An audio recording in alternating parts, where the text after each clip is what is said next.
Fala, meus queridos, tudo bem? Aqui é o Bruno do canal Algo Sobre História e o tema da aula de hoje será a Era Vargas. Hablo en nombre de los niños que en el mundo no tienen un pedazo de pan. A fim de defender os interesses mais legítimos do povo. Antes de começar nossa aula, eu queria deixar 2 recados rápidos para vocês. Caso você esteja estudando por Enem e não saiba muito se organizar, se programar, aí na descrição terá um cronograma completo para você se preparar e fazer essa prova da melhor forma possível. Outro recadinho é que no final desse vídeo eu vou deixar uma bibliografia para você se aprofundar nesse tema caso seja do seu interesse. Então fique até o final. Mas é isso, chega de enrolação e vamos pro vídeo. Para a gente entender melhor a Era Vargas é preciso que a gente volte um pouquinho no tempo e entenda a Primeira República, ou também conhecida como República Velha. A política nessa época era aquela denominada por café com leite, no qual SP e Minas Gerais alternavam no poder e sempre estavam ali no poder e comandando o país. O Brasil nessa época ainda ganhava muito dinheiro com café e estava caminhando a passos bastante lentos para uma industrialização. E assim aos poucos começou a surgir novas formas de trabalho e com elas uma nova classe operária, formada por muitos imigrantes que vinham sobretudo da Europa. Em 1930, menos de 10% da população podia votar, visto que o voto era restrito a homens com mais de 21 anos e alfabetizados. É importante lembrar que pouquíssimas pessoas sabiam ler e escrever, e dentro daquelas que podiam votar, quase nenhuma votava conforme sua livre e espontânea vontade, por conta do voto ser aberto, o que facilitava o voto de cabresto. Washington Luiz, que era presidente nos anos 30, indica Júlio Prestes e rompe com a política do café com leite, fazendo com que os mineiros buscassem o apoio dos militares, criando um novo partido, a Aliança Liberal. Junto veio a adesão de 2 grandes políticos, João Pessoa, presidente do estado da Paraíba, e Getúlio Vargas, presidente do estado do Rio Grande do Sul. Vargas, nesse momento, começa a promover campanhas para dialogar diretamente com o povo, algo inédito visto que os políticos só conversavam com as elites naquele momento. Assim, o resultado da eleição em março aponta a vitória de Júlio Prestes, mas ele só assumiria em novembro. Mas a Aliança Liberal recusou aceitar a validade dessas eleições, alegando que a vitória de Júlio Prestes era decorrente de uma fraude. Assim, os Estados Aliados, principalmente o Rio Grande do Sul, planejam então uma revolta armada. A situação se agrava ainda mais quando o candidato de Getúlio Vargas, João Pessoa, é assassinado em Recife, capital de Pernambuco. Como os motivos dessa morte foram duvidosos, a propaganda getulista aproveitou-se para utilizá-la em seu favor, atribuindo a culpa à oposição, além da crise econômica acentuada pela crise de 29. A indignação aumenta desse modo, e o exército, que por sua vez era desfavorável ao seu governo vigente, desde o tenentismo, começou a se mobilizar e formou uma junta governamental composta por generais do exército. No mês seguinte, em 3 de novembro, Júlio Prestes foi deposto e fugiu junto com Washington Luiz, e o poder então foi passado para Getúlio Vargas, pondo fim à República Velha. Pois é, pessoal, nessa época a política já era tão complicada quanto hoje. E nessa época, com Vargas no poder, começa o que foi denominado por governo provisório, onde ele foi marcado por ser pouco democrático e muito centralizado. Governado por interesses opostos, Vargas concedeu importantes cargos à sua oposição e criou gabinetes para ter menos interferência possível no seu comando. Assim, ele conseguiu o apoio dos seus aliados e a neutralidade da oposição e pôde ter mais liberdade para pôr em prática seus planos.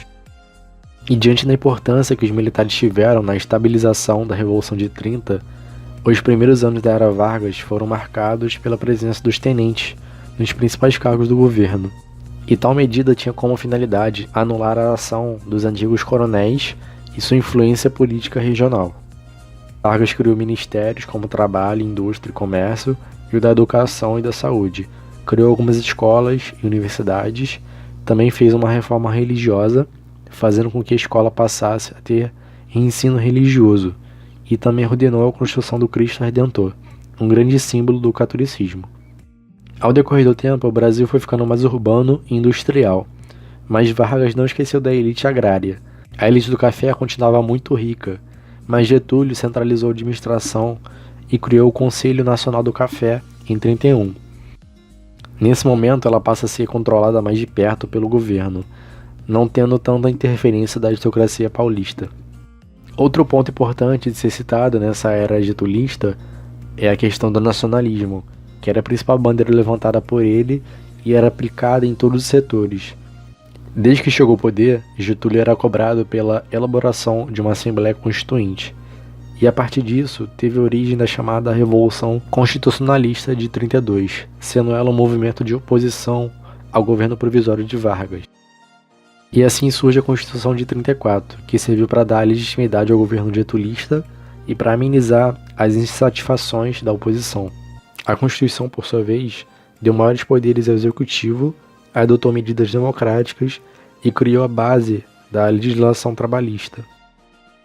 Além disso, sancionou o veto secreto e o voto feminino. Por meio dessa resolução e o apoio da maioria do Congresso, Vargas garantiu mais um mandato, resultando assim no governo constitucional de 34. Hitler chegou ao poder em 33. Na Itália, o governo fascista de Mussolini comandava o país. Em Portugal, imperava o ditador Salazar. E no Brasil, Getúlio Vargas representava esse totalitarismo. Depois de 29, uma grande parcela da população mundial se encontrava cética em relação à livre economia de mercado e se passou a se apegar à mão forte e centralizadora dos estados nacionalistas. Nesse segundo mandato, a política nacional basicamente se dividiu em duas frentes. De um lado, tinha aqueles que defendiam as ideias fascistas, sendo representados pela AIB, Ação Integralista Brasileira, no qual o lema do movimento era Deus, Pátria e Família, representando a parcela mais tradicional da sociedade. Muitos deles eram antissemitas, ultranacionalistas e com sintomas de intolerância. Para a parcela dos católicos, a AIB era a promessa de um Brasil melhor. Do outro lado, nós temos a ANL, liderada por Carlos Prestes, que era favorável à reforma agrária, à luta contra o imperialismo e à revolução por meio da luta de classes. O ambiente daquela época fica cada vez mais polarizado após a criação da Lei de Segurança Nacional, permitindo punir criminosos políticos que fossem considerados um atentado à segurança pública, e também de punir atividades subversivas. Após realizar um comício criticando o governo de Vargas, a ANL foi enquadrada na Lei de Segurança Nacional, e os mesmos tentaram uma conspiração, denominada por Intentona Comunista, mas por esse nome dá para perceber que ela não teve muito sucesso, e após isso Vargas perseguiu seus oponentes e desarticulou o movimento comunista brasileiro. E mediante essa ameaça comunista, entre aspas, Getúlio começou a anular a nova eleição presidencial que deveria acontecer em 37, anunciando aquele plano famoso que muitas pessoas conhecem como Plano Cohen, que é uma carta escrita supostamente por comunistas que prenunciavam uma revolução ainda mais imponente que a Intentona Comunista. Diante disso, Vargas anulou a Constituição de 34 e dissolveu o poder legislativo. A partir daquele ano, Getúlio passou a governar com amplos poderes, inaugurando o chamado Estado Novo. Inicia-se então um período de ditadura na história do Brasil, sob o pretexto da existência de um plano comunista para a tomada do poder, o Plano Cohen.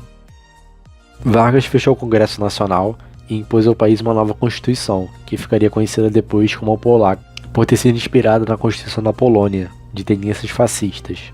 O golpe de Getúlio foi organizado junto aos militares, mas também teve o grande apoio da população, uma vez que desde 35 o governo reforçava sua propaganda anticomunista, alarmando assim a classe média. Já em 37, Vargas impôs a censura nos meios de comunicação, reprimiu a atividade política, perseguiu e prendeu seus inimigos políticos, adotou medidas econômicas nacionalizantes e deu continuidade à sua política trabalhista com a criação da CLT. Vargas também foi responsável pelas concepções da carteira de trabalho, da justiça do trabalho, do salário mínimo e pelo descanso semanal remunerado. Só que alguns artigos da Constituição eram extremamente autoritários. Estava proibido fazer greve, a pena de morte passou a ser permitida e a criação de partidos passou a ser ilegal. Tendo em vista esses fatos, nesse momento Vargas passa a ser denominado como pai dos pobres e também a mãe dos ricos, pois ele dá muitas vantagens para os trabalhadores, mas ao mesmo tempo não deixa de apoiar a classe média e alta da população, sendo assim uma via de mão dupla para apoiar e ter apoio dos dois. E já em 38 nós temos a intentona integralista agora, sendo ela realizada pelos integrantes da AIB contra o governo autoritário de Getúlio Vargas, com os objetivos de derrubar o seu governo através do golpe e reabrir o funcionamento da AIB, que estava proibido naquele momento. Caminhando agora para o final do governo getulista, o principal acontecimento na política externa foi a participação do Brasil na Segunda Guerra Mundial contra os países do eixo. Fato esse responsável pela grande contradição do governo Vargas, que dependia economicamente dos Estados Unidos e possuía uma política semelhante à alemã. A derrota das nações nazifascistas foi a grande brecha que surgiu para o crescimento da oposição ao governo Vargas. Assim, a batalha pela democratização do país ganhou força. O governo foi obrigado a indultar os presos políticos, além de constituir eleições gerais, que foram vencidas pelo candidato oficial, isto é, apoiado pelo governo, o general Eurico Gaspar Dutra.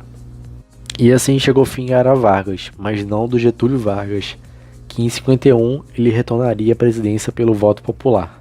Bom pessoal, por hoje é isso. No próximo vídeo eu falo mais especificamente da visão dos trabalhadores acerca do Getúlio Vargas e como ele conseguiu criar essa visão positiva sobre ele. Eu vou falar também um pouco dos jornais negros dessa época e do futebol e do samba, no qual Vargas se apossa dessas culturas para ganhar cada vez mais legitimidade. E aqui eu vou deixar alguma bibliografia para você se aprofundar nesse conteúdo.